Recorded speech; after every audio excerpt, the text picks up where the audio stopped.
Bonjour à toutes et à tous. J'ai une mission très simple, très agréable.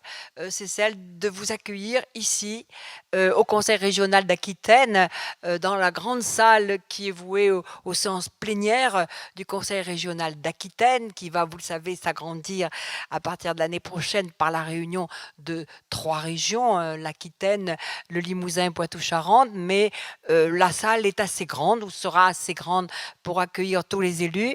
Elle vient d'être refaite, donc vous êtes ici dans le meilleur cadre possible. Et je vous remercie parce que c'est un grand honneur de vous recevoir ici, en son sein, et je le fais au nom du président du conseil régional, Alain Rousset, qui, vous le savez forcément, est un passionné, je dirais, d'innovation et qui le montre dans toutes les réalisations que nous pouvons faire.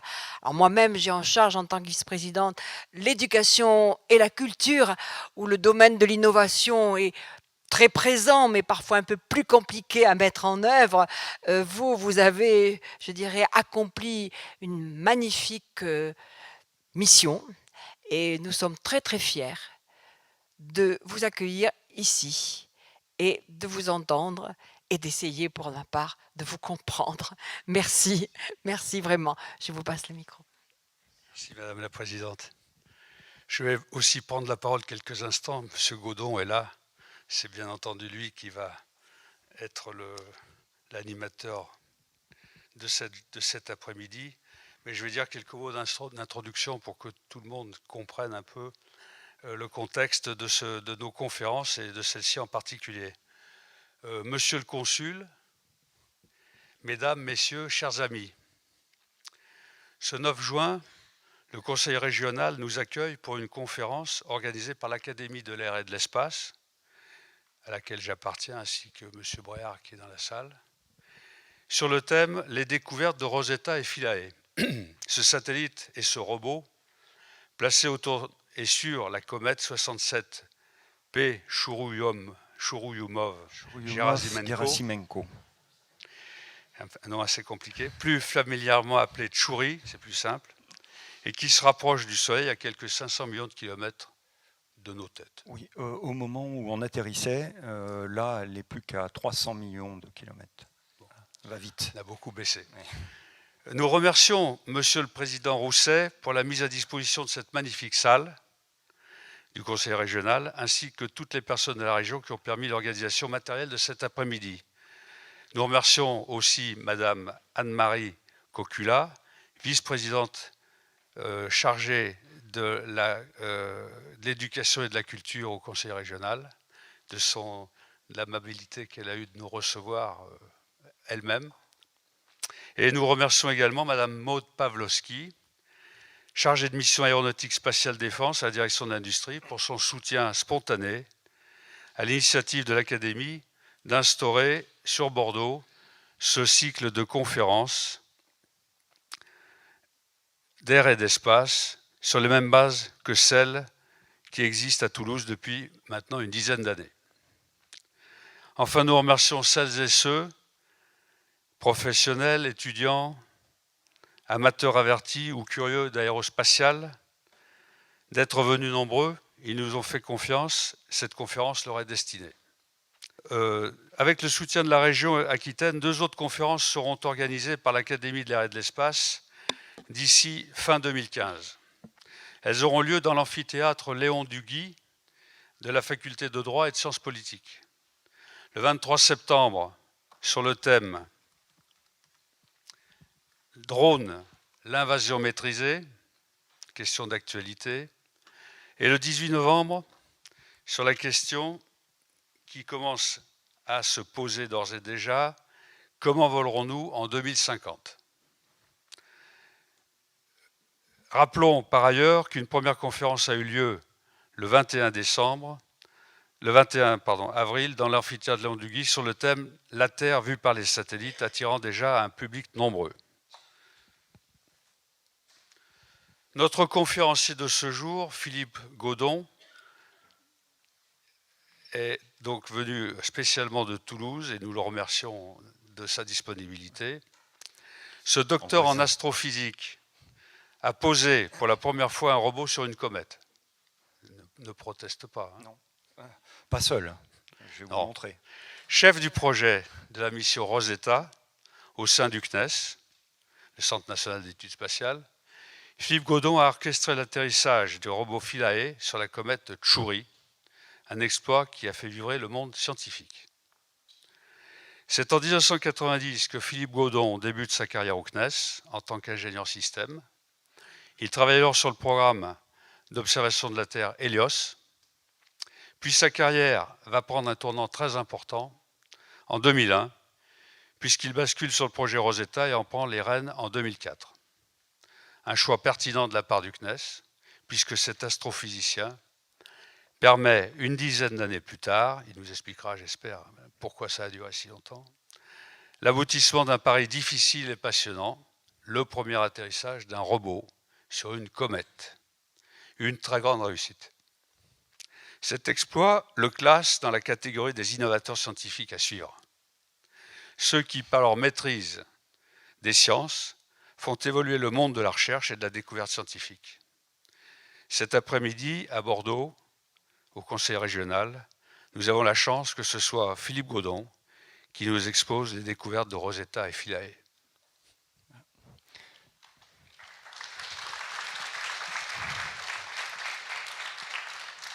Je vous remercie, vous me faites beaucoup d'honneur parce que on a commencé ça en 1995, je vais le montrer. C'est un projet long où de nombreuses personnes ont travaillé. J'ai pris un relais et beaucoup de personnes ont dû prendre des relais parce qu'en 20 ans, certaines sont parties à la retraite. Et c'était une des problématiques du projet Rosetta. Et donc oui, j'ai participé bien sûr à cette merveilleuse aventure et je vais vous dire, en repartant presque de zéro, pourquoi ça a été aussi une véritable aventure, très périlleuse. J'ai commencé par les objectifs scientifiques de la mission, parce que déjà, ils sont très ambitieux. Pardon, il faut que je lance une petite vidéo pour commencer, voilà, qui va vous expliquer comment tout ça a débuté, quelle est la théorie.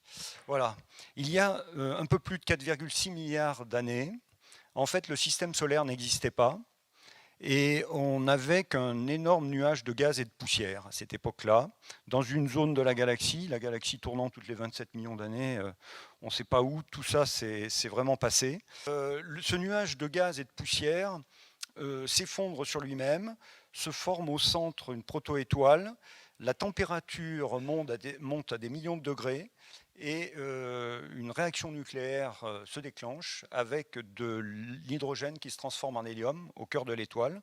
Et donc cette étoile naît. Et tout autour reste un énorme nuage de gaz et de poussière qui, au départ, avait une forme en 3 dimensions, si on peut dire, et qui va s'aplatir au fur et à mesure que l'étoile va tourner et que l'ensemble va tourner sur lui-même. Donc, l'étoile fait un petit peu le vide autour d'elle parce que l'étoile est elle propulse encore plus d'énergie, plus de rayons tout autour d'elle, et elle repousse, vous allez voir petit à petit, le gaz un petit peu plus loin dans le système solaire. Voilà, il se déclenche une réaction, c'est l'étoile sous la forme Tétori, ça s'appelle, où elle expulse une partie de sa matière par les pôles. Et au bout d'un moment, voilà, là, elle commence à vraiment balayer, à nettoyer tout autour d'elle. On ne voit pas grand-chose, malheureusement. Et ça finit par quelque chose comme ça, au bout d'une vingtaine de millions d'années, avec donc une partie qui semble un peu creuse, sans rien, mais en fait, il y a toujours de la poussière dans cette partie-là, dans cette partie noire, et tout autour, il y a du gaz, et ce gaz est constitué beaucoup d'hydrogène, beaucoup d'hélium, des gaz légers, mais aussi déjà beaucoup d'eau, beaucoup de CO, de CO2, des gaz carboniques, et puis aussi de la poussière dedans. Et ça va expliquer, au bout de 20 millions d'années, comment s'est formé le système solaire. ça, c'est pas le système solaire. C'est le premier système autour d'une autre étoile qu'on a été capable de voir. Ça s'appelle Beta Pictoris. C'est un système, donc le disque, on le voit par la tranche là. Et ce que vous voyez tout autour là, ce sont des protoplanètes, des planètes qui sont en cours de formation. On a caché l'étoile par un coronographe de manière à ne pas être ébloui, sans qu'on n'aurait rien vu tout autour. Et là, c'est une vue en infrarouge qui permet de voir des basses températures. Et alors les parties flamboyantes, là, c'est justement, c'est le gaz et la poussière, et c'est là-dedans que se forment les comètes. C'est à cette distance. Il faut vous dire que la distance entre l'étoile centrale ici et la planète, là, c'est la distance de Jupiter. Donc on est largement au-delà de Neptune actuellement. Et donc dans cette partie-là se forment les comètes, et un peu plus près du Soleil, il se forment des planètes, et avant des planètes, des astéroïdes. Parce que qu'est-ce que c'est qu'une comète? C'est un astéroïde de glace qui s'est formé. Donc quand on est loin du Soleil, les corps se forment dans un milieu froid, avec les constituants qui sont là à l'époque, et essentiellement donc beaucoup d'eau. Et quand on est près de l'étoile, il ne reste plus que de la poussière, presque de la poussière qu'on a dans les maisons, des silicates, etc., des argiles, et c'est ce qui va former les astéroïdes. D'où ce qu'on voit actuellement dans le système solaire. Voilà à quoi ça aboutit dans le système solaire à peu près au bout de 50 millions d'années. Donc il y a 4,5 milliards d'années. Ça, c'était déjà quasiment comme ça. On a 4 grosses planètes planètes jupitériennes qui sont composées essentiellement de gaz, avec beaucoup d'hydrogène, d'hélium et de méthane, etc. Et puis des planètes ici dites telluriques, c'est-à-dire vraiment formées que de terre solide, avec très peu de gaz autour.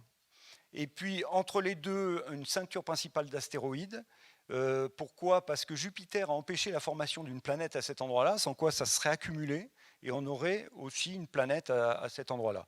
Alors il y a plutôt une planète naine à cet endroit qui s'appelle Cérès, mais elle n'a pas réussi à balayer et à nettoyer la ceinture d'astéroïdes. C'est ce qu'on appelle la ceinture d'astéroïdes principale. Et puis au-delà donc des 4 grosses planètes, Jupiter, Saturne, Uranus, Neptune, nous avons la ceinture de Kuiper. Et dans cette ceinture de Kuiper, c'est notre réservoir de comètes initiales. C'est pour le moment presque une déduction, parce que ce qu'on observe de la ceinture de Kuiper, essentiellement, ce sont les astéroïdes qu'on y a découverts. Et vous savez que Pluton a été déclassé, a été classé dans les planètes naines, c'est en fait un gros astéroïde de cette ceinture de Kuiper. On en a découvert d'autres quasiment de la même taille à cet endroit-là. Et on sait qu'ils sont nés, les comètes, et que les comètes, en tournant autour du Soleil, sont amenées à de temps en temps passer dans le système solaire interne. Et ça, c'est par exemple le cas de la comète de Halley, qui passe tous les 77 ans. Donc tous les 77 ans, elle vient passer près du Soleil, et elle va au plus loin dans la ceinture de Kuiper.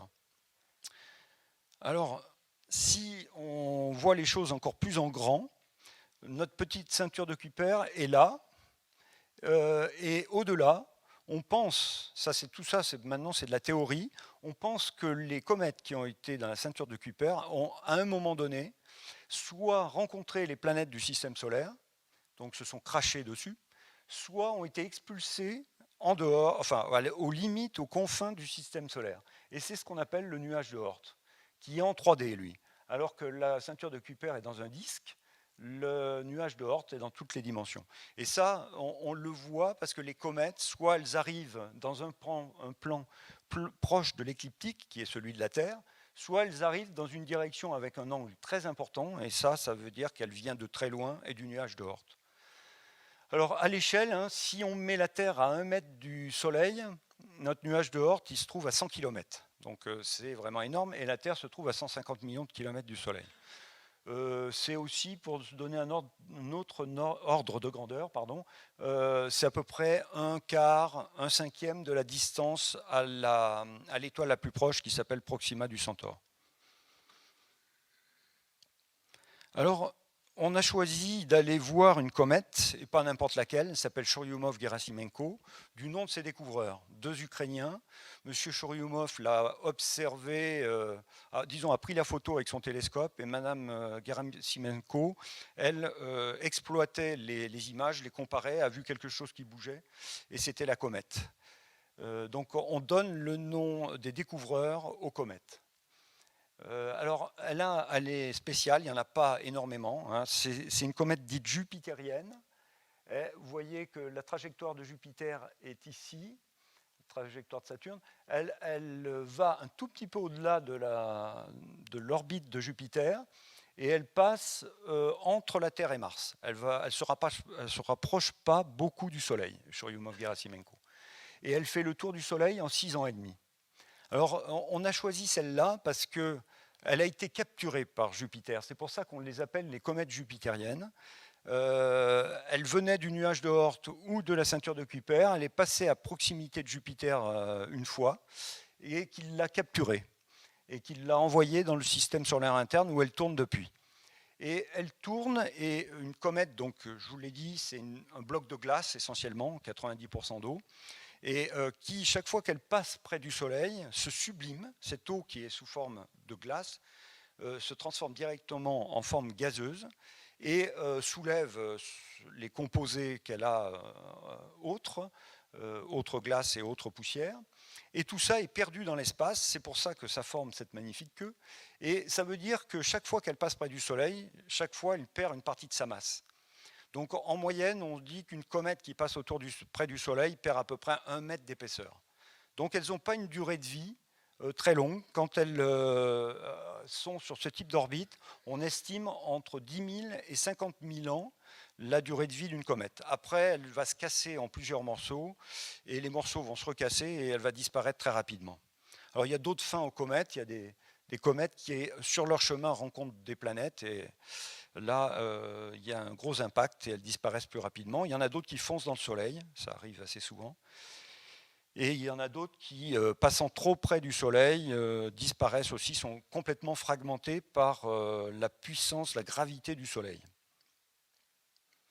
Alors, quand on observe une comète près de la Terre, on observe ça. J'espère que vous avez eu la chance sûrement d'en voir une à l'œil nu.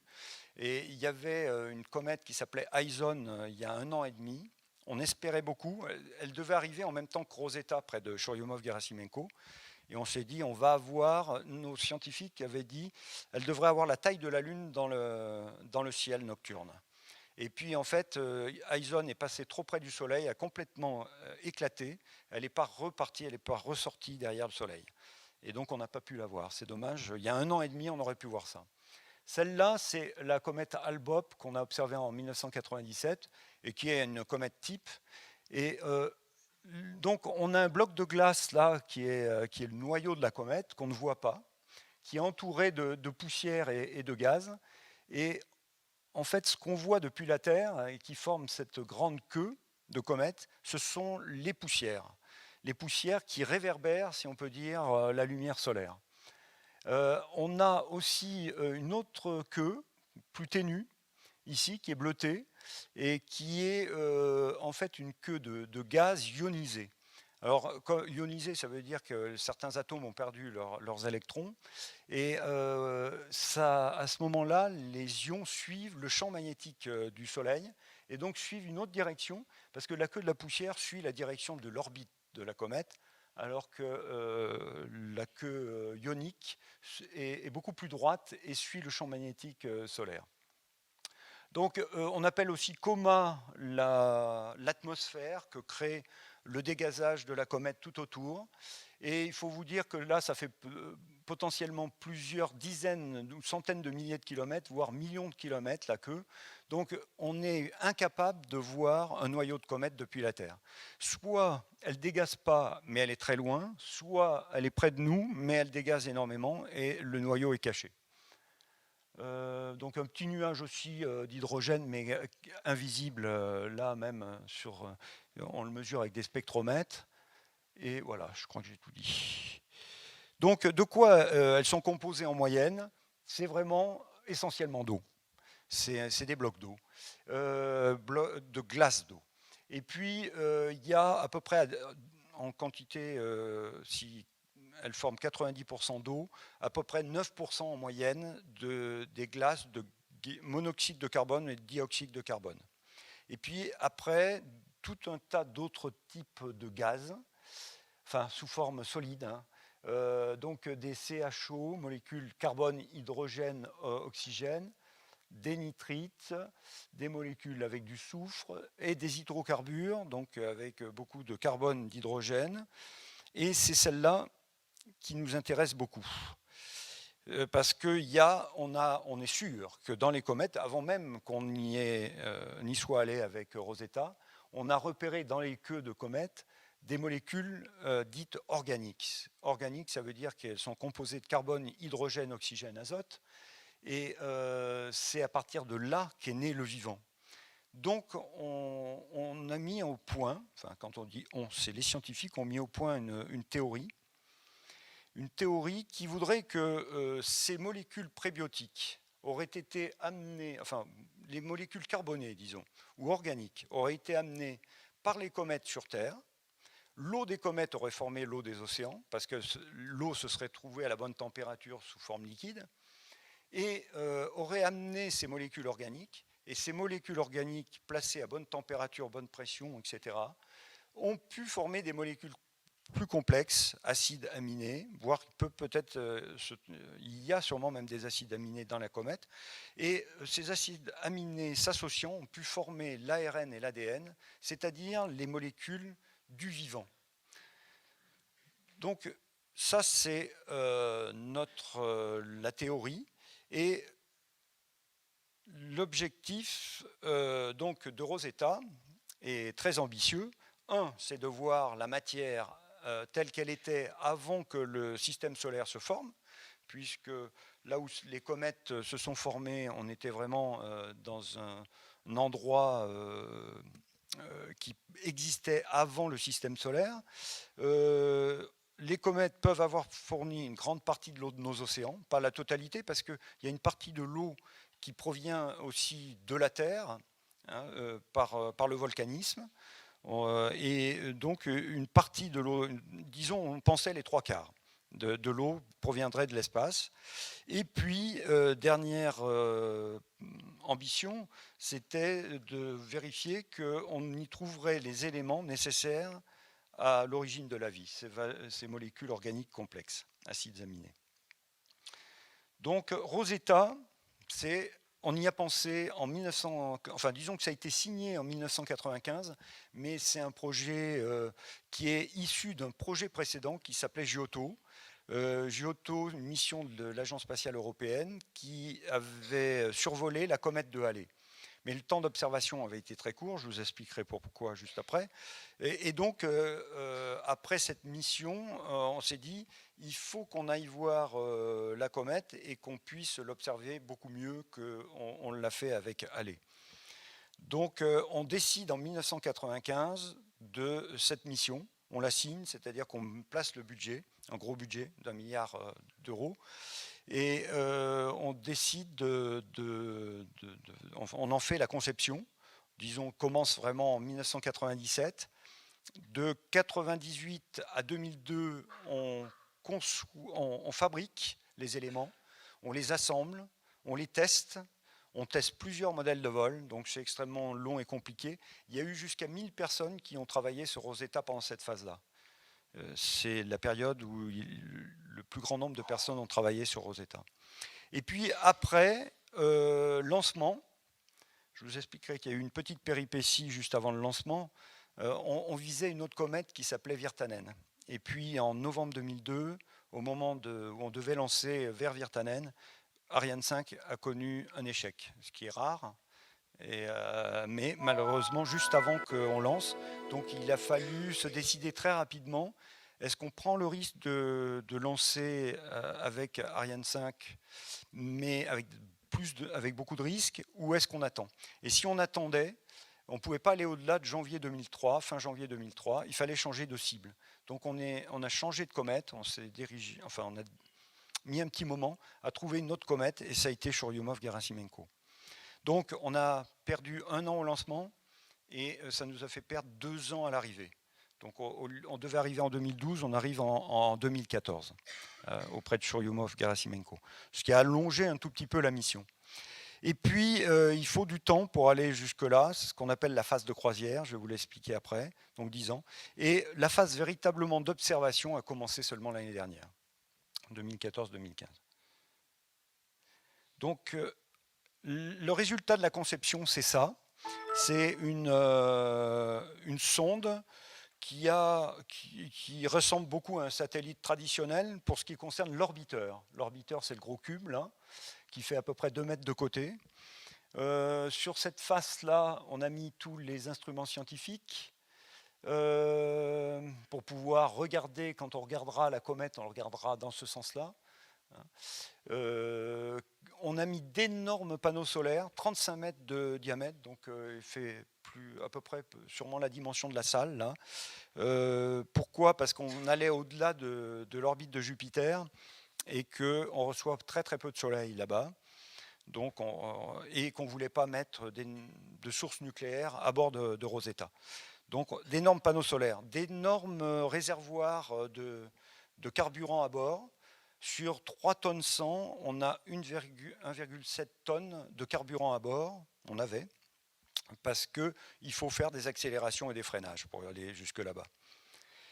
Et puis, d'autres caractéristiques, il fallait qu'elle tienne en température jusqu'à moins 150 degrés. Enfin, c'est quand même, ça a le look d'un satellite, mais c'est vraiment une sonde spatiale dédiée.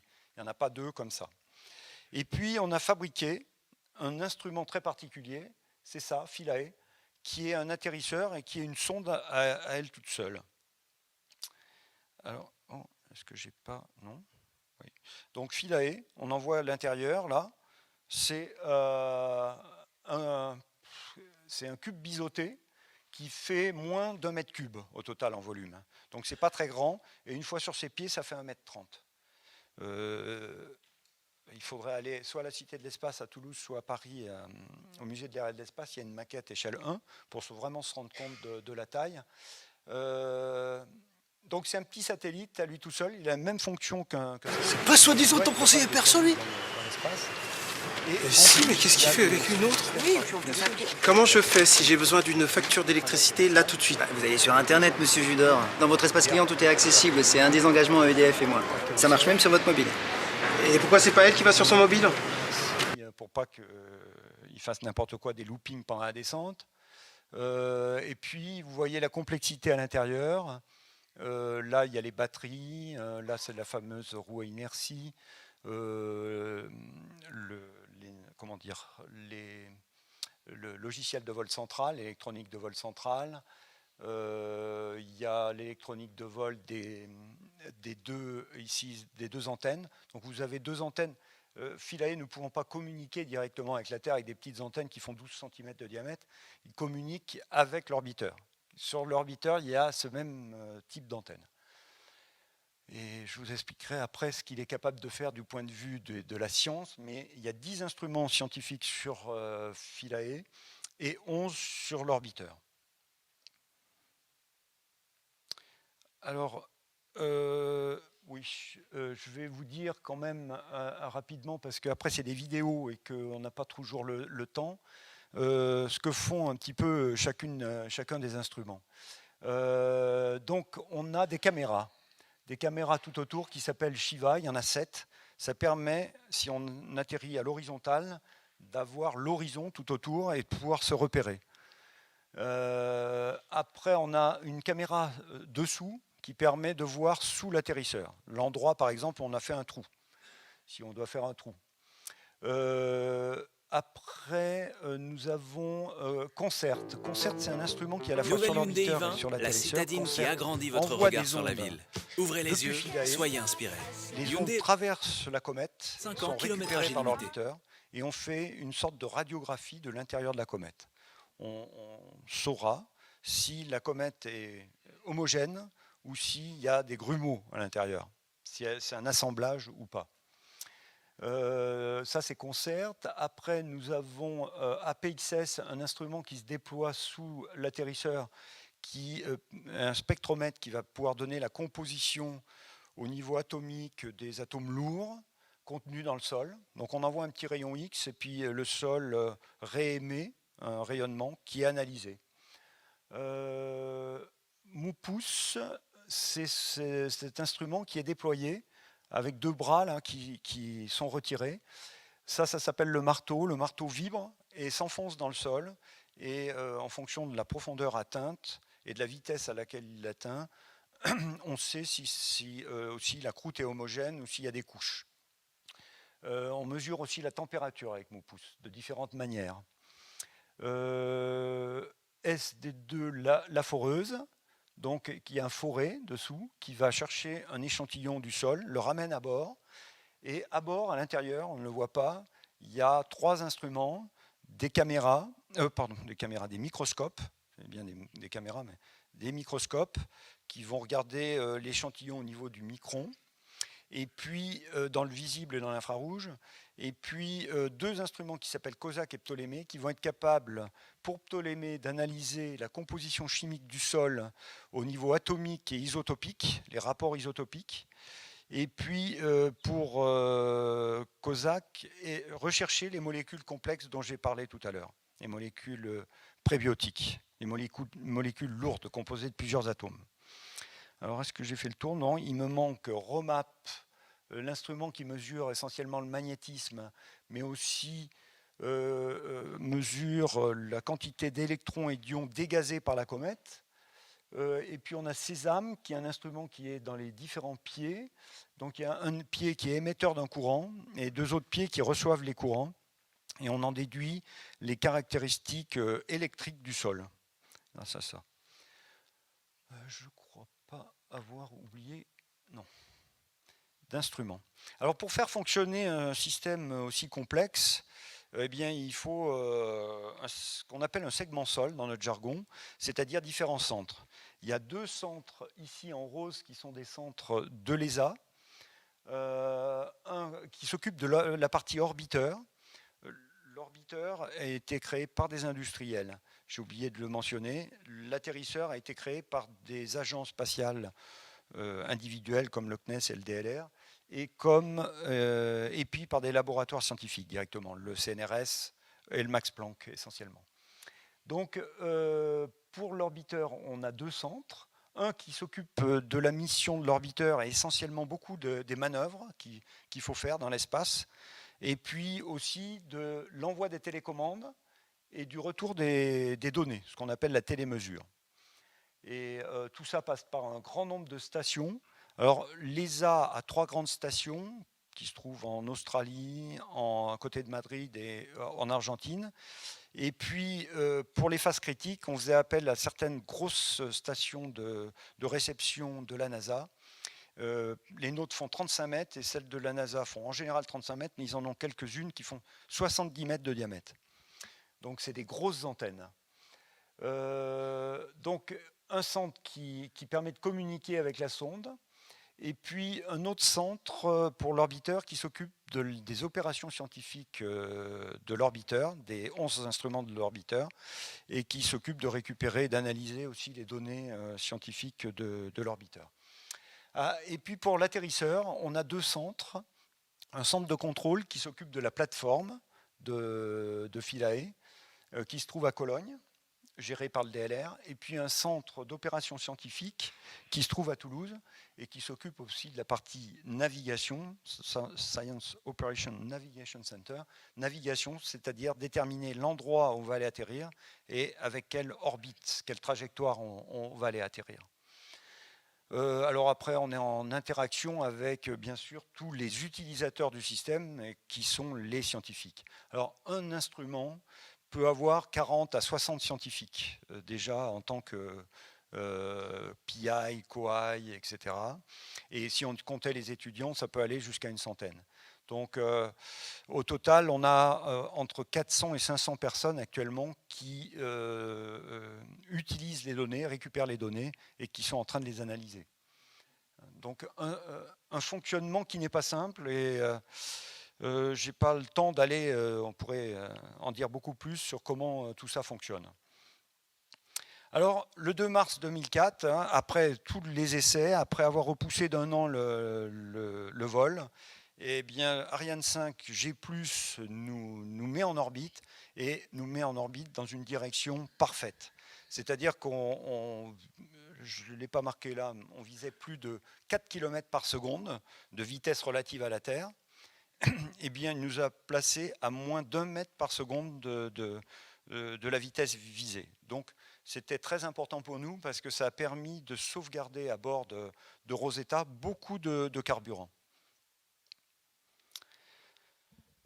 Donc, on lançait, mais vers où on lançait? Alors, est-ce qu'on pouvait lancer vers Churyumov-Gerasimenko? Ce qui avait été fait avant dans les missions précédentes, c'était ça. On lançait depuis la Terre et on croisait la trajectoire de la comète. Et donc, on avait une vitesse qui était grande de la sonde, mais une vitesse encore plus grande de la comète. Et quand les deux se croisaient, ça se passait à 70 km par seconde, 200 000 km/h. Donc, les temps d'observation dans ces conditions-là, c'est quelques heures seulement. Donc, quand on a survolé Halley avec Giotto, on l'a survolé, on l'a vu au plus près pendant quelques secondes. On était à 600 km d'altitude et on n'a pas vu grand-chose. On n'a pas eu le temps de voir grand-chose. Donc, on voulait pas refaire ce type de mission. On voulait aller vers la comète sur une orbite tangentielle à la comète, ce qui permet en fait d'y arriver avec une vitesse relative très faible, enfin relativement faible. Et parce que l'idée de Rosetta, c'est d'arriver près de Churyumov-Gerasimenko, mais de se mettre en orbite autour ou de voyager de concert avec la comète, de manière à la suivre d'ici, tout ça, d'aller jusqu'au Périhélie ici, et même de repartir là. Sachant que là, ça s'appelle l'Aphélie, le Périhélie ici. Donc on comptait atterrir vers 3 unités astronomiques, 3 fois la distance Terre-Soleil, et la suivre au moins jusqu'au Périhélie. Donc c'est une toute autre mission. Le problème est que Ariane 5, bien que le lanceur le plus puissant au monde, n'était pas capable de nous envoyer directement sur cette orbite-là. Donc qu'est-ce qu'il faut faire? Il faut faire ce qu'on appelle des assistances gravitationnelles. Donc c'est une série de survols de planètes qui nous permettent de nous accélérer. Donc on va le revoir d'une façon animée après. Voilà. Mais quand c'est statique, on voit mieux peut-être les dimensions et les différentes boucles qu'on a fait. On a fait 4 boucles. Une boucle très proche de l'orbite terrestre ici, une boucle qui est partie un peu vers Mars, une troisième boucle qui est revenue vers la Terre, donc un deuxième survol de la Terre, qui nous a permis d'aller traverser la ceinture d'astéroïdes, et puis l'orbite finale qui nous a amené vers Churyumov-Gerasimenko. Vous le voyez de façon animée. Donc on avait lancé de la Terre à cet endroit-là, hein, et on est au bout d'1 an. Il fallait 1 an pour resurvoler la Terre, ce qu'on appelle les swing-by en anglais, assistance gravitationnelle. Et on est passé, je ne me rappelle plus, ça devait être à peu près à 1800 km d'altitude, et qui nous a déjà donné une belle accélération. C'est l'effet de Fronde hein, qu'on utilise en passant près des planètes. Donc on a survolé la Terre, et chaque fois qu'on faisait un survol de Terre, on observait la Lune, et on calibrait les instruments. Non seulement ça nous permettait de nous accélérer, mais aussi ça nous a permis, pendant toute cette phase-là, d'améliorer les logiciels.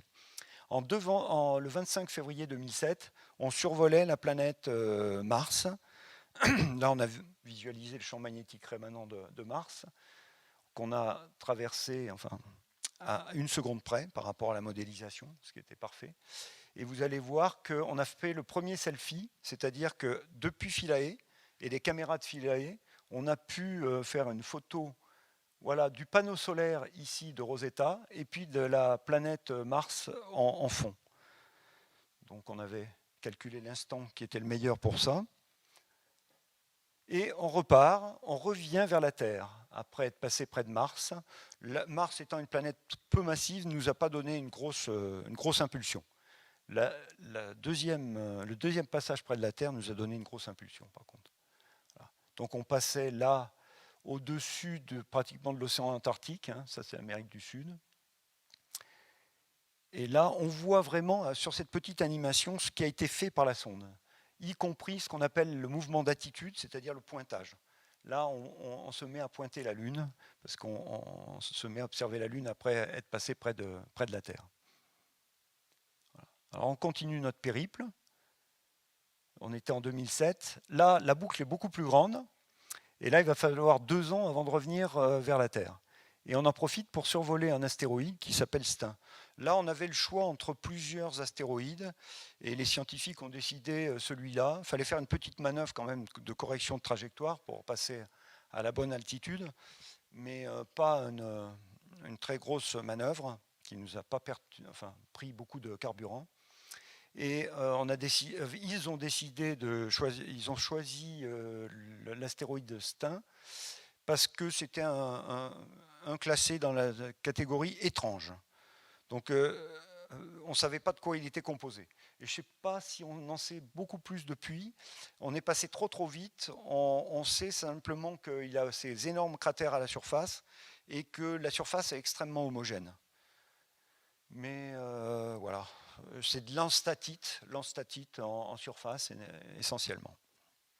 Donc on revient une troisième et dernière fois vers la Terre, ça se passait en novembre 2009.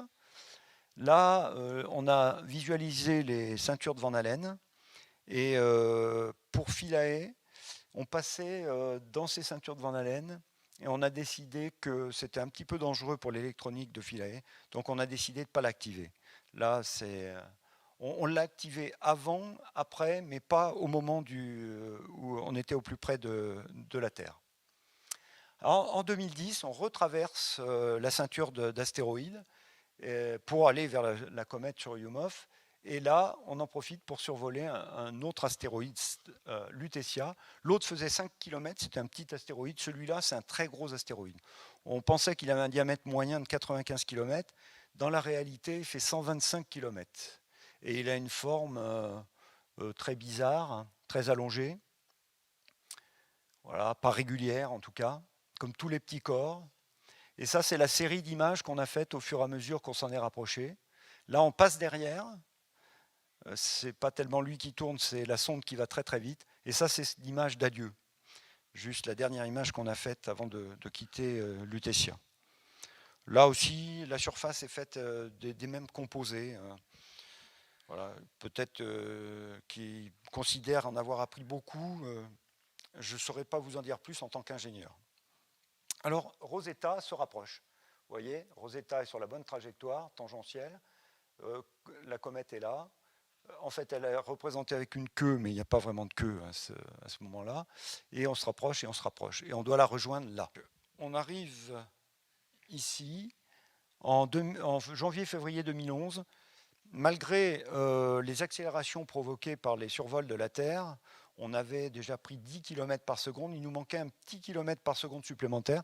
Et ça, c'est le carburant de la sonde qui, en plusieurs fois, a poussé suffisamment la sonde, l'a accélérée pour qu'elle suive au plus près l'orbite de la comète.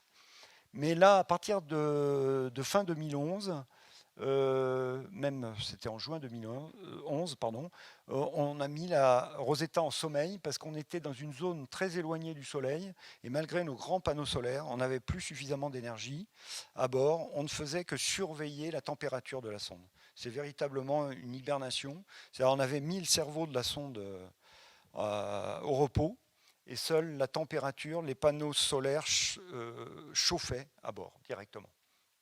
Donc c'est l'hibernation, et pendant 2 ans et demi. Et puis jusqu'en janvier 2014, où on réveille Rosetta, ça s'est très bien passé, à 3/4 d'heure près, juste de quoi avoir un petit peu peur. Mais tout après, c'est super bien passé. On a fait ce qu'on appelle une recette en vol pour vérifier que tout fonctionnait bien à bord de la sonde, à bord de Philae, à bord des instruments, et tout allait parfaitement bien. Donc tout ça jusqu'en fin avril. Et après, nous avons fait une série de décélérations, parce que cette fois, on arrivait trop vite près de la comète. Donc il fallait décélérer fortement, de environ 1 km par seconde, 3600 km/h. Et on a fait les choses de manière à contourner la comète et à aller se placer face à la comète, de manière à être côté éclairé, bien sûr, de la comète, pour pouvoir la voir. Et donc, en juillet, pour la première fois, on avait une idée de la forme de la comète. Il faut savoir donc qu'on n'est pas capable de voir les noyaux de comète depuis la Terre. Donc, on connaissait très très peu de choses de la comète. On connaissait l'orbite, ce qui nous a permis de nous diriger vers elle, et on connaissait la période de rotation approximativement. Mais pour tout le reste, la forme, la masse, des choses critiques pour pouvoir aller atterrir dessus, le niveau de dégazage, tout ça on ne connaissait pas. Donc il fallait apprendre à connaître très rapidement la comète avant d'aller se poser à la surface. Alors la comète, là on a pu commencer à la mesurer, elle fait 5,4 km de long dans sa plus grande longueur, 3,6 km le pied. On a pu voir que voilà, il y a une partie, un lobe aplati là, on l'appelait le canard de foire, le petit canard jaune qui flotte dans l'eau, dans les foires. Donc avec le corps ici, la tête et puis le cou. Donc des fois on continue à parler de tête, de cou et de corps. Ou on parle de lobe aussi. Donc le 5,4 km de long, la partie aplatie, le corps 3,6 et le cou fait à peu près 2 km au plus étroit. Alors à partir du mois d'août, on s'est retrouvé à 100 km de la comète et on n'était pas encore dans le champ de gravité de la comète. La comète, elle fait quand même 10 milliards de tonnes, ça paraît beaucoup, mais en fait ça provoque une gravité extrêmement faible, 100 000 fois moins que sur Terre. Et c'est même 100 fois moins que dans la station spatiale. Donc on est vraiment en microgravité à proximité de la comète. Donc à 100 km de la comète, on ne tournait pas autour, on faisait ce type d'orbite que je vais vous montrer. Et puis quand on s'est rapproché, on a pu enfin se mettre en orbite. Alors des orbites spéciales, quand on s'est mis en orbite, on s'est mis dans le plan perpendiculaire à la direction soleil, de manière à ce que les panneaux solaires soient le mieux éclairés possible, mais reçoivent le dégazage de la comète par la tranche. Donc ça, c'est le moment de la séparation, mais nous allons le revoir après. J'espère que ça va se déclencher correctement. Voilà, une petite animation. À partir donc du mois d'août, un segment, là, fait à peu près 5 jours. Donc voilà, et on fait une manœuvre d'orbite qu'ils ont arrondi dans la vidéo, mais qui est beaucoup plus en fait pointue parce que il suffit de faire une petite poussée, une petite manœuvre, et on change complètement de direction. Donc là, on était à 100 km d'altitude, on passe à 80, là on passe à 60 km d'altitude. Là, on commence à ressentir l'effet de la gravité de la comète. Donc on va se mettre sur une demi-orbite maintenant. Voilà, on va faire notre première demi-orbite à 60 km d'altitude. On va passer, là c'est ce qu'on appelle les orbites en pelure d'orange. Ah, pardon. Ah oui, exact. Voilà. Donc on était là, toujours côté éclairé, le soleil étant là. Et là on passe pour la première fois un peu à l'arrière pour voir avec un autre instrument qui s'appelle MIRO, comment était faite la comète dans l'ombre. Et puis on se rapproche encore. Là, on passe à 30 km d'altitude, qui était l'orbite de sécurité pour nos collègues de l'ESA. Là, on s'approche à 20 sur 20, 10. Voilà. Et on va finir par l'orbite la plus proche qu'on ait jamais eue, qui est celle à 10 km en octobre. Et donc, c'est durant toutes ces orbites-là qu'à Toulouse, on a fait la sélection du site d'atterrissage. Quand on était à 100 km d'altitude, on a commencé par sélectionner 10 sites qui nous semblaient relativement plats, sans gros rochers, mais à cette distance-là, on ne voyait pas très très bien encore. Il fallait tenir compte de la gravité, donc on a commencé à estimer la masse, on avait une idée de la forme, on rentrait tout ça dans nos modèles, et chaque fois, tous les 15 jours, on avait de nouvelles données, on améliorait les modèles et on on recalculait les trajectoires et ça nous permettait de dire ça sera plutôt sur ces sites-là qu'il va falloir atterrir.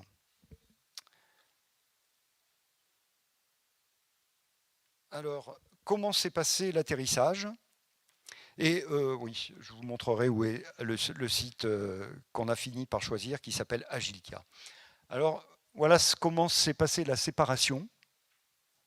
Ici, ça se passe, la sonde va à 1 mètre par seconde autour de la comète en vitesse relative, donc ça ne va pas très vite. Et Philae s'est séparé à 20 cm par seconde, 1 km/h de la sonde. Ça n'allait pas vite non plus. Donc pendant la descente, très peu de temps après, on déploie les pieds, le train d'atterrissage qui était replié. Et juste à l'atterrissage, j'ai arrêté un tout petit peu trop tard, vous l'avez sans doute vu juste avant, il y avait un jet ici, c'était le propulseur qui devait se déclencher et aplatir Philae à la surface de la comète de façon à le maintenir pendant une quinzaine de secondes collé à la comète, le temps qu'on tire les harpons. Alors les harpons, vous les voyez là en rouge, ils devaient être tirés sous le lander de manière à accrocher définitivement le train d'atterrissage à la comète. Alors ça, c'était la théorie, et en pratique, on n'a pas fait tout à fait ce qu'on voulait.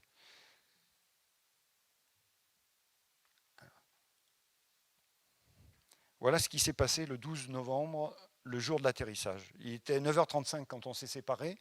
Donc, quelques secondes après la séparation, Philae fait une image de l'orbiteur. Donc là, on voit le panneau solaire et on voit la taille de l'orbiteur ici. On fait une image aussi d'adieu à Rosetta, mais ça nous prouvait que Philae s'était parfaitement bien séparé, comme on l'espérait, de Rosetta. Donc c'était quand même utile, même si on avait des paramètres qui nous le disaient avant. Quelques minutes, 30 minutes après la séparation, Rosetta fait une manœuvre ici pour s'écarter de la comète. Sans quoi on serait passé à côté de la comète, mais pour l'ESA, c'était trop près. Donc ils ont fait une manœuvre pour s'écarter. Et ce qu'on fait à ce moment-là, c'est on fait pointer Rosetta vers Philae, et Rosetta fait une image de Philae pendant la descente. Et là, ça nous permet de constater, à nouveau, c'est mieux que les paramètres qu'on recevait, que les pieds se sont parfaitement bien déployés. Même l'instrument Romap s'était déployé ici. Les antennes de concert, je ne sais pas si on les voit ici, mais on les voyait, il me semble. Donc, oui, on les voit sur mon écran. Donc, tout s'était très bien passé au niveau du déploiement. Donc, voilà, Philae continue à descendre vers la comète. On s'est séparés à 22 km d'altitude. Et la durée de la descente était de 7 heures. Et c'était seulement une descente due à la gravité. Ce n'était pas une descente pilotée. Il y avait quelque chose qui était piloté, c'était simplement l'axe vertical de Philae, qui, vous voyez, est fixe, qui est mal représenté dans la petite vidéo, qui doit être l'axe vertical du moment de l'atterrissage. Donc ça a été bien sûr choisi au moment de la séparation. Donc on se rapproche. On a eu un moment pendant lequel, pendant la descente, on n'avait pas de données. Donc il fallait être patient. Mais là, on a repris contact à peu près une heure avant l'atterrissage. Et vous allez voir, voilà. On va faire une photo à peu près une heure avant l'atterrissage, ce qui en fait nous a permis de voir qu'on se dirigeait vraiment vers le site visé. Ça va me permettre de dire comment on avait choisi ce site. Il y avait énormément de paramètres à prendre en compte. On a invité 70 personnes à Toulouse l'été dernier pour pouvoir faire ce choix. Mais en fait, le choix était essentiellement technologique. On ne pouvait pas atterrir dans le cou, par exemple, de Rosetta, parce qu'on y atterrissait trop vite. On aurait cassé notre train d'atterrissage. On ne pouvait atterrir que sur les côtés, enfin sur les bords, si on peut dire. Et puis, il fallait atterrir, bien sûr, sur l'hémisphère éclairé. Il fallait pouvoir communiquer avec Rosetta, qui restait en orbite.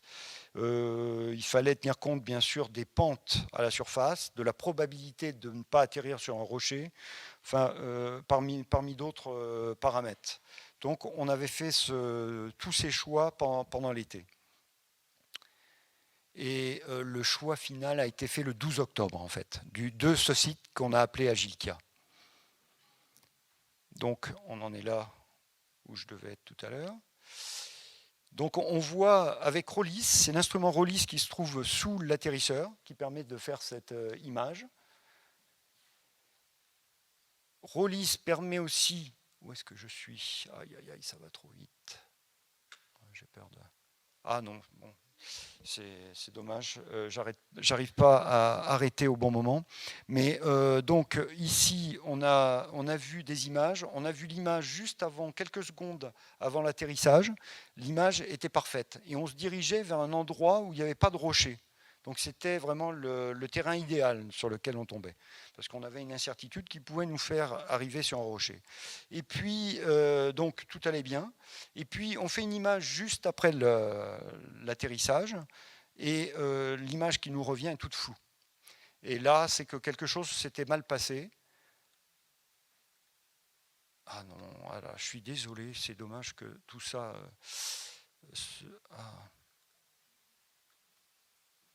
Ah non, je suis... Pardon, là. Et que je puisse pas l'accélérer, ça c'est... Ah, je devrais pouvoir... Ah oui, je sais comment je vais faire. Non, non, j'ai une solution. J'ai une solution. C'est celle-là. Voilà. Et on va aller beaucoup plus vite ici. Voilà. Voilà. Donc, on a à peine le temps de voir. Voilà. Donc, ici, les deux images, l'une juste avant l'atterrissage, juste après. Et donc, vous voyez, ça c'est reconstitué a posteriori. On devait atterrir là. Et Philae se trouve déjà là. C'est-à-dire qu'on va aller passer par-dessus le cratère. Si on était resté dans ce fameux cratère, à mon avis, aujourd'hui, Philae serait réveillé. Parce que là, à peu près partout dans le cratère, on avait un bon ensoleillement.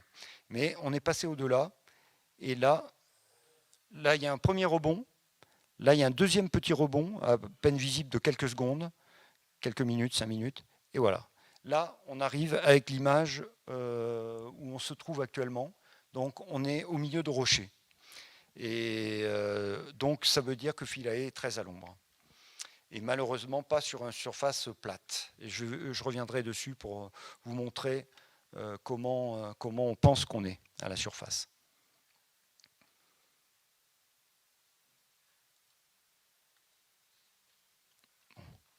Alors, on va essayer de ne pas faire de bêtises. Voilà. Alors, si on avait atterri sur le site Agilkia, on aurait été exactement comme ça, avec sur une surface plate, et on aurait pu voir, avec les caméras Shiva, l'horizon tout autour. On aurait pu se repérer, savoir à quelques centimètres près, ou disons dizaines de centimètres près où on avait atterri. Et ça, on n'a pas été capable de le faire parce qu'on est trop près de rochers. Donc, et vous allez voir, là, on a fait une prise de vue avec Rollis du sol. Là, on devait faire un forage dessous, avec une prise d'échantillon, Ptolémée qui fonctionne, Cosaque qui fonctionne, l'analyse chimique.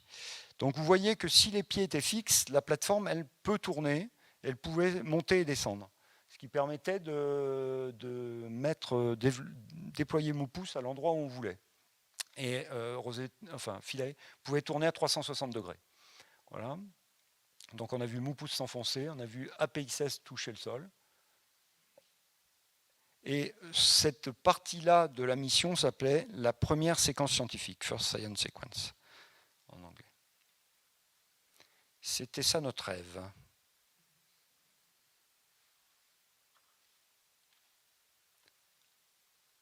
Et depuis, voilà ce qu'on fait. Je vais revenir à Philae juste après, mais en novembre, décembre, janvier, on a tourné autour de la comète Et depuis, Rosetta fait ce genre d'orbite tout autour, à nouveau des orbites pyramidales, qui étaient à moins de 100 km au début, et puis la comète dégaze de plus en plus, et donc elle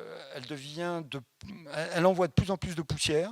C'est pas que les poussières arrivent vite sur Rosetta, c'est pas très grave pour Rosetta, mais par contre les poussières arrivent dans les senseurs stellaires qui nous permettent de nous repérer par rapport aux étoiles. Et les senseurs stellaires confondent les poussières avec les étoiles. Donc les deux grandes excursions qu'on a faites ici, on est allé quasiment à 400 km, elles n'étaient pas faites exprès. C'est que les senseurs stellaires ont été éblouis, si on peut dire, et on n'a pas pu effectuer la manœuvre qui était prévue ici, donc on s'est retrouvé très loin, et il a fallu revenir, etc. Donc là, être dans le voisinage de la comète est quand même très périlleux, très dangereux. Et là, on va arriver... C'est vraiment la trajectoire reconstituée, donc celle qu'on a suivie. Et là, on est au 6 juin, quand ça se termine. Ah, bon. Voilà. Donc, ma dernière partie, on va voir un petit peu ce que la science nous a donné. Elle a commencé par nous donner de magnifiques images, hein, parce qu'on ne pensait pas que la comète pouvait avoir un tel relief. Une comète qui dégaze... On les avait vus qu'à le mieux, c'était à 500-600 km de distance, et on ne voyait pas tant de relief que ça. Donc, soit c'est une comète un peu spéciale, soit, en fait, toutes les comètes sont comme ça, et elles ont des reliefs vraiment incroyables, avec une sorte de montagne. Alors, ce n'est pas vraiment du rocher, c'est plutôt un mélange de glace d'eau et de gaz carbonique, avec des silicates, etc. Mais à des températures de moins 150, c'est plus dur qu'un rocher. Donc, et puis, des parties un petit peu plus lisses, qui sont les parties où retombe la poussière, où la poussière a été soulevée et est retombée en surface. Donc, quelques belles images, voilà, de la surface. Quand on les prend avec beaucoup de... On voit qu'il y a des grumeaux un petit peu partout à la surface. Voilà. Et ça, c'est les scientifiques de l'instrument Osiris qui ont travaillé dessus, ont réussi à faire une sorte de carte géomorphologique de la surface avec des zones et des âges. Ils ont tenté de faire, en tout cas, avec des âges des terrains à la surface. Mais je ne saurais pas vous expliquer exactement en quoi ça consiste. En tout cas, on devait atterrir ici sur Math, et on a traversé Améit, et on est dans Bastet. Vous allez le revoir après. Donc, on s'est aperçu que dans le cou de la comète, il y avait une craquelure là. Donc, la comète est amenée à un jour se séparer en deux, à se casser en deux. Mais bon, c'est sûrement pas dans un avenir proche. Hein. La craquelure est toute petite pour le moment. Il y a aussi des trous.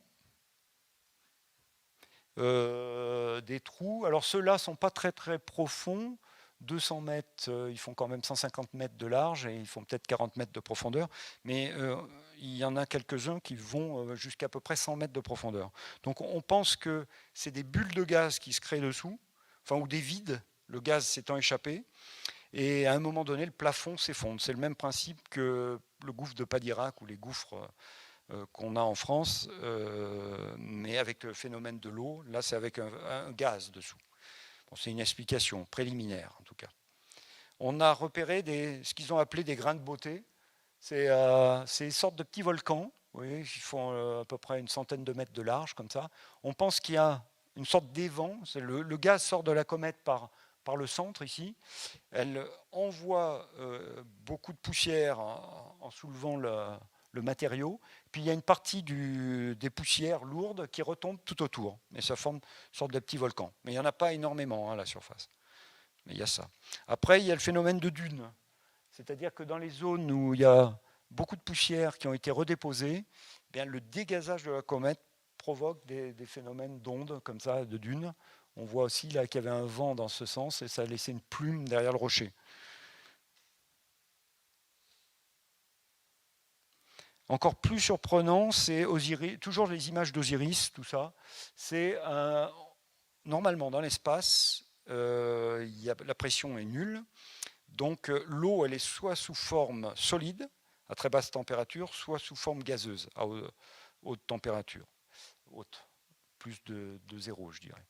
Eh bien là, il semblerait qu'il y ait un liquide qui est coulé en dehors du trou. Donc il se pourrait que momentanément, l'eau liquide puisse exister dans le sol de la comète. C'est une explication préliminaire qu'ils ont trouvée. Là, ils ont observé peut-être une sorte d'explosion qui peut se passer en surface. Vous voyez ce rocher, là, enfin, ou cette partie de la surface, elle semble exactement d'avoir la même forme ici. C'est comme si elle avait été retournée. Il y a eu peut-être une explosion de gaz dessous, et ça a retourné une partie de la surface. Donc des phénomènes peut-être explosifs.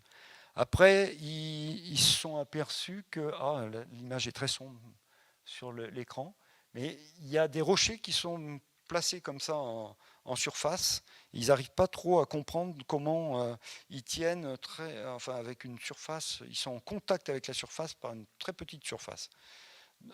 La surface de la comète et la surface du rocher est très faible, l'intersection. Donc ils n'arrivent pas à comprendre. C'est des phénomènes qu'on a sur Terre dus aux écoulements d'eau.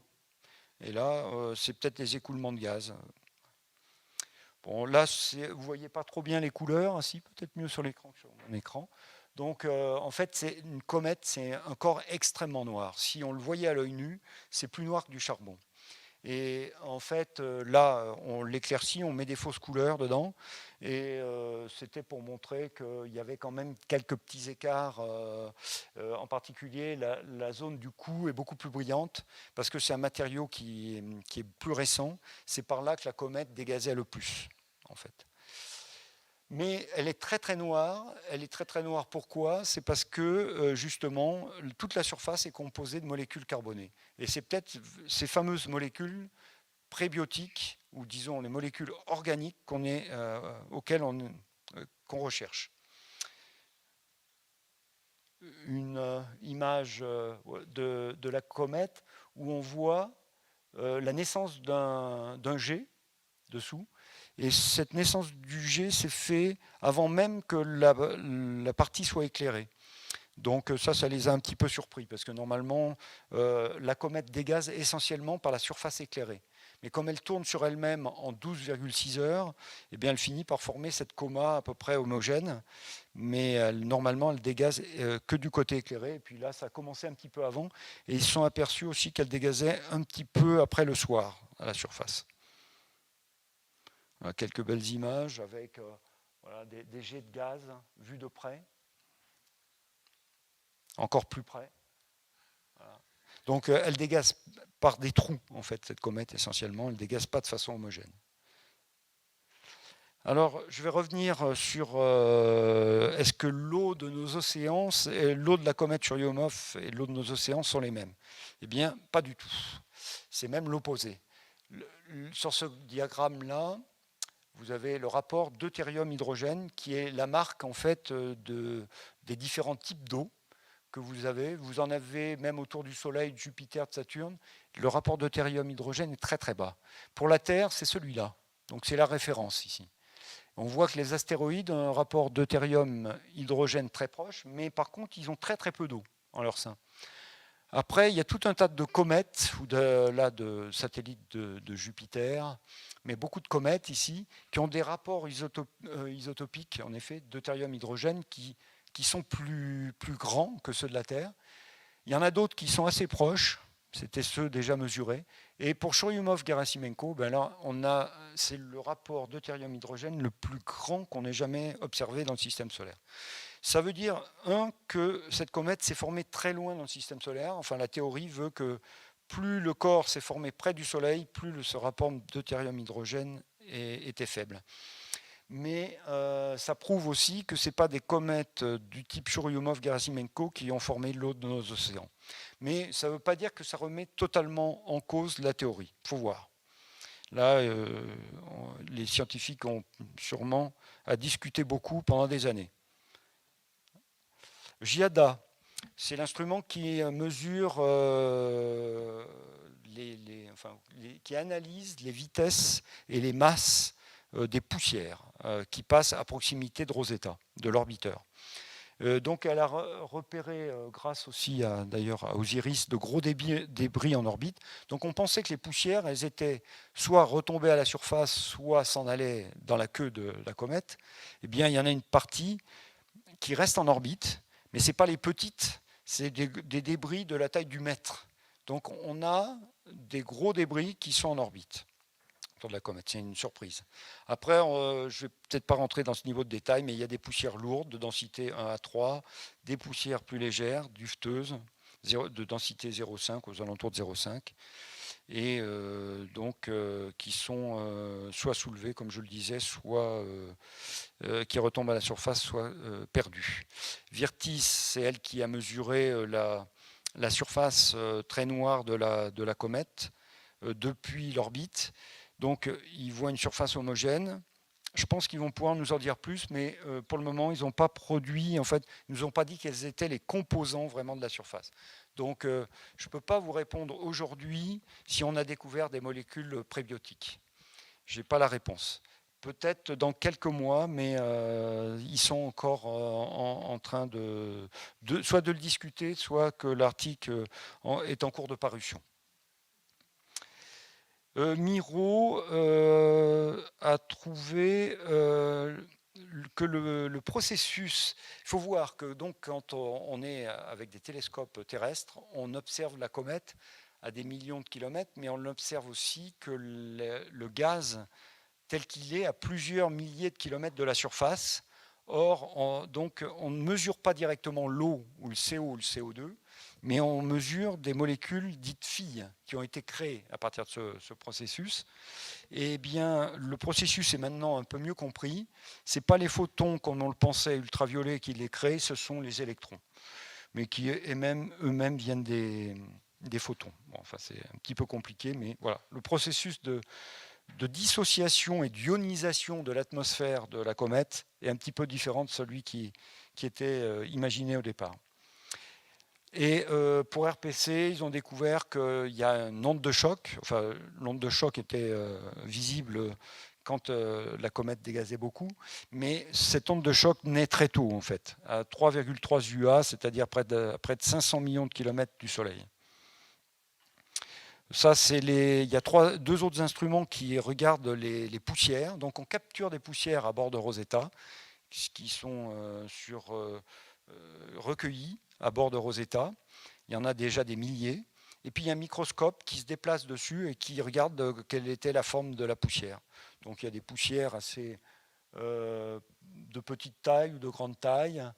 Il y en a qui éclatent en arrivant sur la surface collectrice, ou d'autres qui restent beaucoup plus concentrés. Enfin, ils vont pouvoir nous dire plein de choses là-dessus. Et elles ont beaucoup de sodium. Voilà ce qu'on sait pour le moment. En ce qui concerne Philae, eh bien, il n'y a que deux instruments qui n'ont pas vraiment fonctionné. C'est APXS et SD2, parce que SD2, le forage a bien eu lieu. La tentative de forage, le déplacement du forêt a bien eu lieu, mais comme on a atterri, on est un peu de travers, on n'a pas touché le sol, on n'a pas récupéré d'échantillons. Donc la foreuse n'a pas récupéré d'échantillons. Et APXS, l'instrument qui se déploie dessous, pour la même raison, n'a pas touché le sol. Or, il fallait qu'il touche le sol pour que le volet s'ouvre et qu'on puisse récupérer des rayonnements X.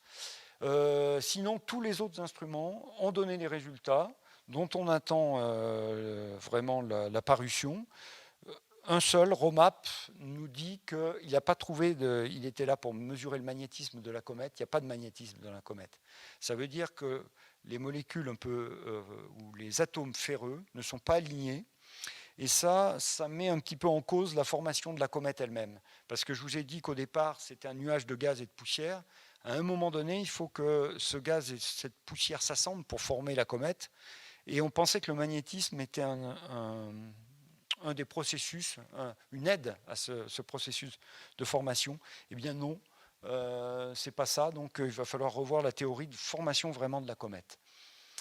Et puis sinon, Moupous, l'instrument le marteau qui vibre et qui rentre dans le sol de la comète, a mesuré 2 couches, une couche tendre en surface et une couche dure. Donc la couche tendre, ça serait la couche noire et faite de molécules organiques, et la couche dure dessous serait la glace d'eau et de CO2. Et sinon, concerte l'intérieur de la comète, j'attends. Et tout ça, je pensais aujourd'hui, mi-juin, à pouvoir vous en dire beaucoup plus sur les résultats. Et malheureusement, c'est repoussé. Ça devait être fin mars, c'était fin mai. Maintenant, apparemment, les résultats vont paraître mi-juillet. J'espère mi-juillet. Voilà. Donc là, il faut aller lire une revue qui s'appelle Science, un petit peu compliquée, hein, mais voilà, on devrait avoir beaucoup de résultats à ce moment-là. Et puis, je vais, peut-être si j'ai le temps, hein, finir par où est Philae. On a tenté de le voir en décembre avec les caméras d'Osiris de l'orbiteur, mais on était à 20 km d'altitude, donc c'était à peu près 4 pixels seulement en Philae, donc très difficile à voir à la surface. On s'était dit qu'il faut faire un survol très proche dédié. Il devait avoir lieu en mars, il avait été repoussé en juillet, et à cause des problèmes des senseurs stellaires, on ne peut plus le faire en juillet, donc on n'a plus de survol proche de Philae prévu. Mais malgré tout, à partir de tout un tas de données qu'on avait obtenues au mois de novembre, en croisant toutes ces données, au CNES, on a trouvé une zone de 50 mètres de rayon où on pense que Philae se trouve. Donc ça se trouve à cet endroit-là, vous voyez... Ici, c'était l'endroit qu'on visait, on a survolé le cratère, on est arrivé ici dans cet escarpement-là, donc on serait là, et vu d'un peu plus près, on serait ici, dans cette zone-là, qui fait 50 mètres de diamètre. Et malheureusement, Philae se trouve avoir atterri plutôt sur un côté qu'à plat, et donc... aurait dessous un rocher, sur ce côté-là aussi un rocher. Les caméras voient des rochers sur 3 côtés, sur un voient le ciel, et sur 2 autres voient à la fois le ciel et le rocher. Voilà. Donc, comment on a reconstitué ce qu'on appelle l'attitude ou le positionnement de Philae à la surface. Et Philae va-t-il se réveiller ? Donc, on était arrivé sur l'hémisphère d'hiver. Et je vais vous passer ça, mais les choses s'améliorent jusqu'au mois d'août. Au mois d'août ici, vous voyez c'est le temps à l'horizontale, là. Au mois d'août ici, on est au passage au périhélie, donc on reçoit énormément de lumière de la part du soleil, et donc nos panneaux solaires de Philae seront au mieux éclairés. Donc on va gagner un facteur 6 par rapport à novembre. Et déjà aujourd'hui, là au moment où on se parle, on a gagné un facteur 4. C'est pourquoi on reste optimiste que peut-être dans les jours prochains, Philae se réveille. Et puis la durée du jour, puisqu'on était en hiver, on passe au printemps, là on est encore au printemps, la durée du jour va augmenter aussi. Donc ça aussi c'est favorable, avec une solstice d'été qui aura lieu le 25 août de cette année. Et après, malheureusement, s'il ne s'est pas réveillé à ce moment-là, c'est foutu. Hein. On va vers... on repart, la comète s'éloigne, le jour raccourcit, et c'est pas bon. Voilà. Donc, juste quelques belles images pour finir, voilà, avec des jets de gaz un petit peu partout. Après, voilà. J'ai d'autres choses, mais je crois que j'ai dépassé même mon temps. Donc, je vais prendre les questions maintenant. Écoutez, d'abord, merci.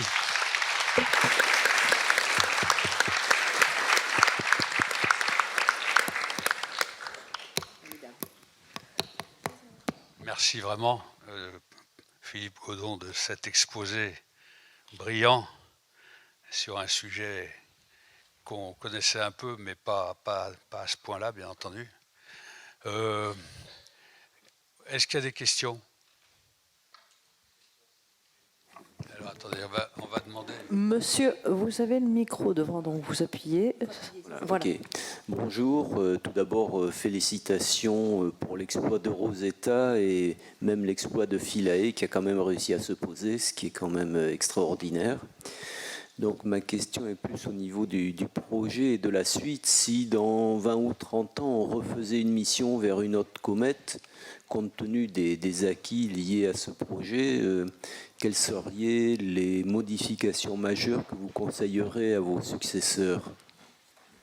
Donc on ne referait pas une mission identique. Ce qu'on imagine, l'étape d'après, ça serait d'aller récupérer un échantillon pour le ramener sur Terre. Donc une mission encore à 20 ans sûrement, parce qu'il n'y a encore aucun lanceur qui est capable de nous lancer vers une comète.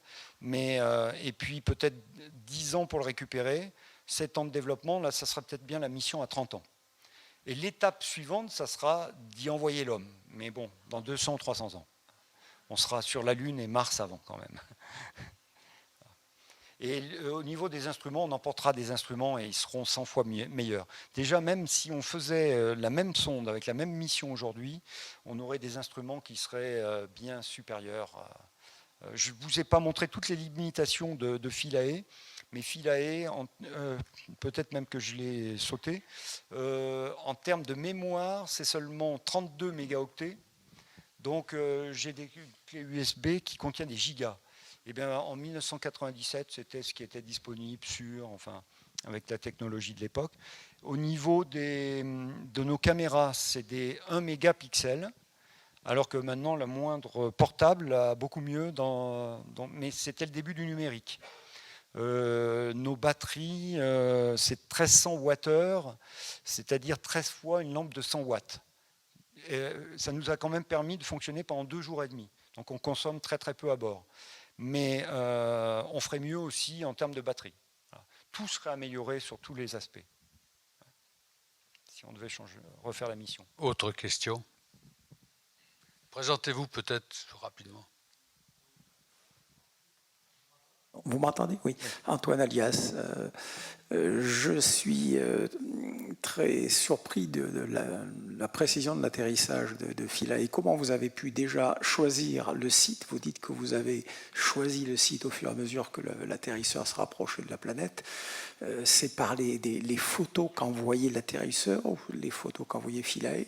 Ensuite, comment vous avez pu changer la trajectoire pour atteindre ce site, puisque, semble-t-il, c'est la gravité pourtant infime de cette comète qui a attiré l'atterrisseur. C'est une gravité aussi infime, on ne comprend pas comment elle peut attirer l'atterrisseur. Sur la Lune, on le comprend, mais là-dessus, c'est difficile.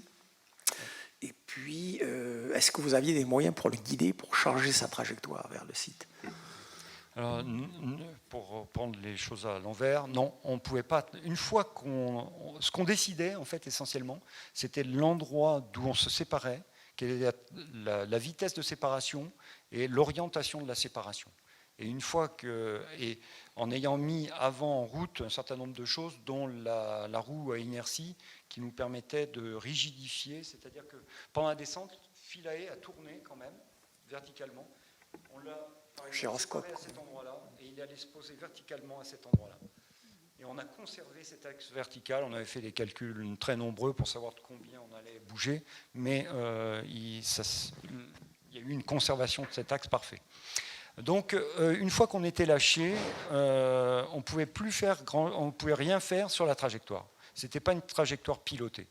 Et donc, le tout était de bien calculer à quel endroit on devait se séparer, puisque 7 heures avant, 22 km de distance, peut-être je ne l'ai pas dit tout à l'heure, la comète, elle va faire des 3/4 du tour quasiment sur elle-même, donc il faut que tout ça soit parfaitement coordonné.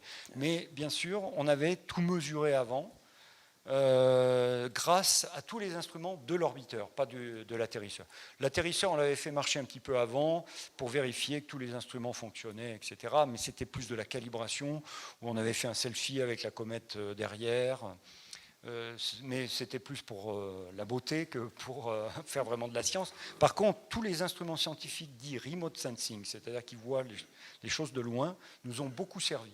Osiris, l'instrument, a pris des images avec de très haute résolution.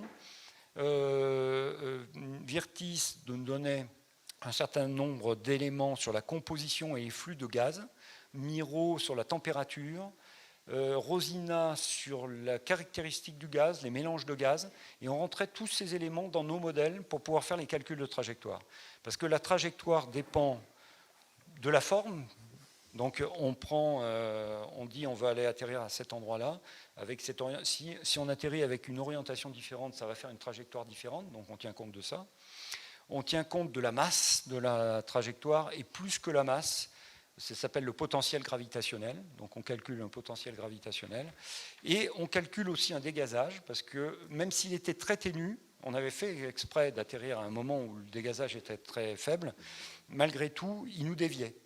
Donc on rentrait tout ça dans nos calculs, ça nous donnait la trajectoire idéale, et une fois qu'on avait calculé la trajectoire idéale, on calculait quelles pouvaient être les déviations par rapport à cette trajectoire idéale, ce qui nous donnait après une ellipse d'incertitude autour de l'endroit idéal sur lequel on devait atterrir. Et là, je ne vous l'ai pas dit non plus, on a atterri à 118 mètres de l'endroit prévu, ce qui était très bon parce qu'on pensait qu'on pouvait avoir une ellipse qui pouvait faire 400 mètres de long sur 200 mètres de large. Donc 118 mètres, c'était bien.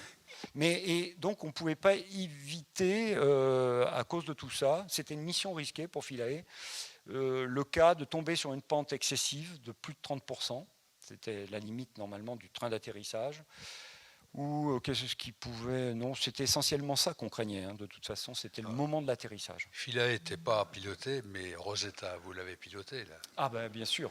Et quel était le temps de transmission entre le sol et le satellite? C'est très grand, non? C'est long. Oui, alors il fallait 28 minutes 40 secondes, donc tout ce qui s'est passé, ça s'est passé en temps différé, c'est-à-dire qu'on l'a télécommandé, on disait que ce soit à Rosetta ou à Philae, un jour ou deux à l'avance ce qu'il devait faire.